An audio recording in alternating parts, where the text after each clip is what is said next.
Alright then, so let's just hope Enzo becomes Guardiola 2.0. You ain't so tough with that bad boy tuck. I'ma get it how I'm living, I'ma walk the walk. Outline my lines, I rap through thought.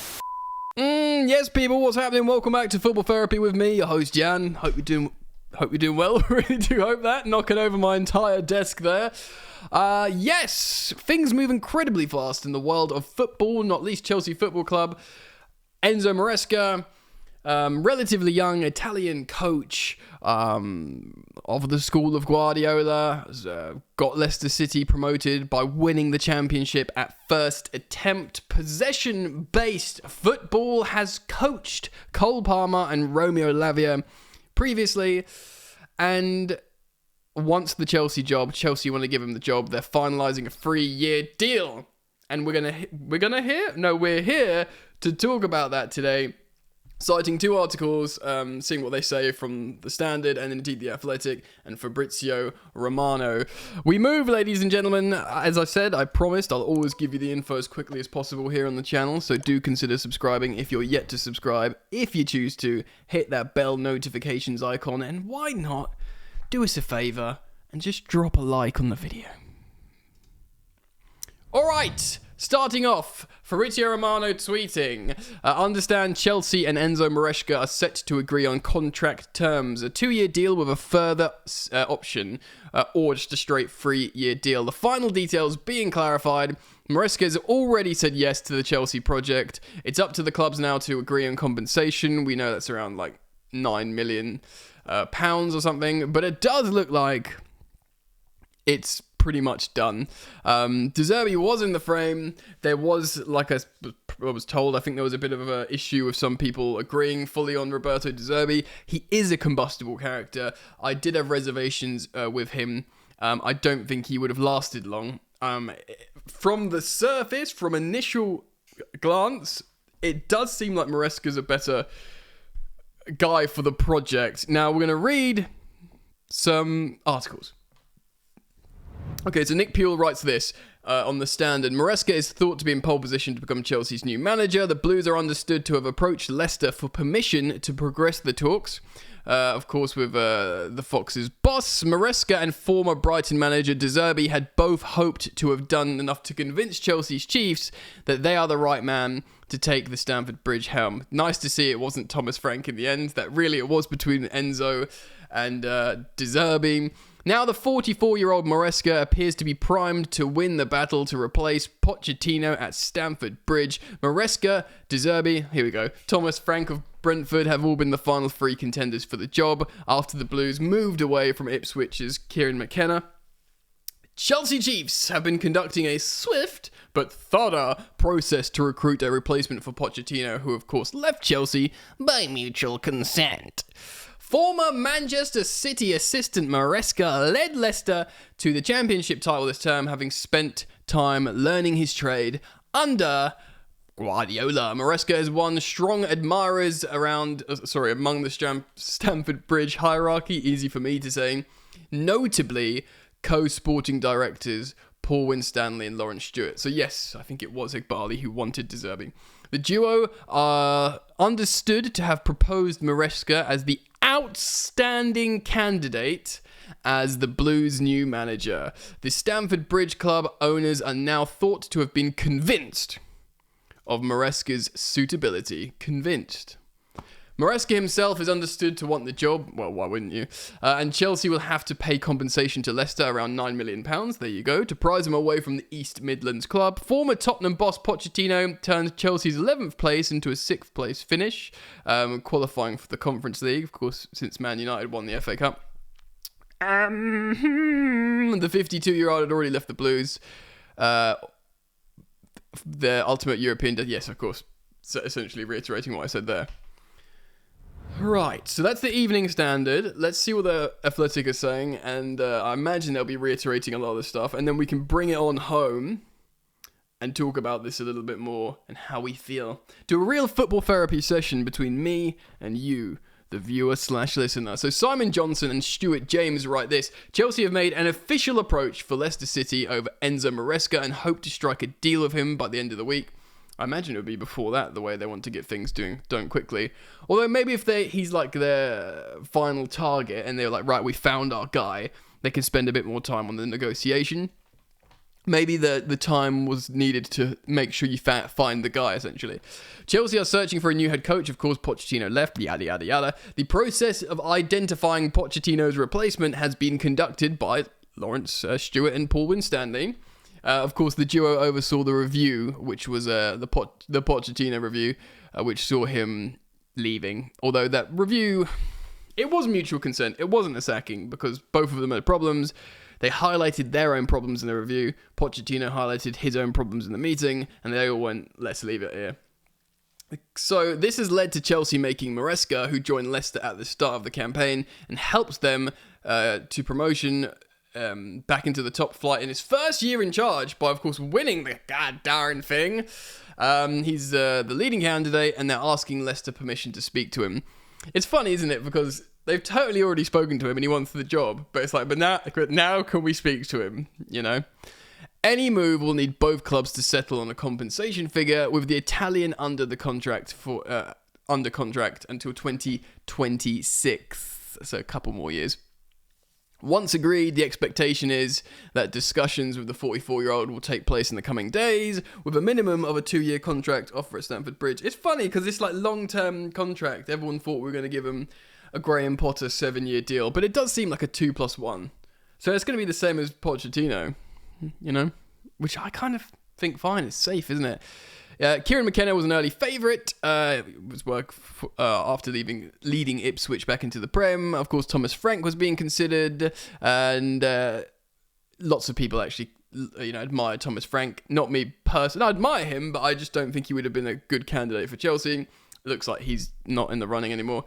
So Maresca previously served as an assistant manager to Pep Guardiola at Man City, contributing to the team's treble win in 22-23. So yeah, he was part of the treble winning gang. Pretty good. Which saw them secure the Premier League, Champions League, and of course FA Cup. His style of play is similar to that of Guardiola.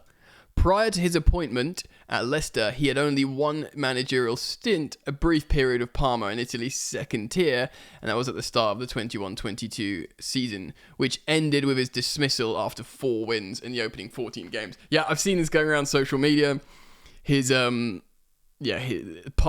went awful at Parma, but the Italian second division isn't as good as the English second division, the Championship, and he won that. He won the title, so, you look at the most recent body of work, don't you?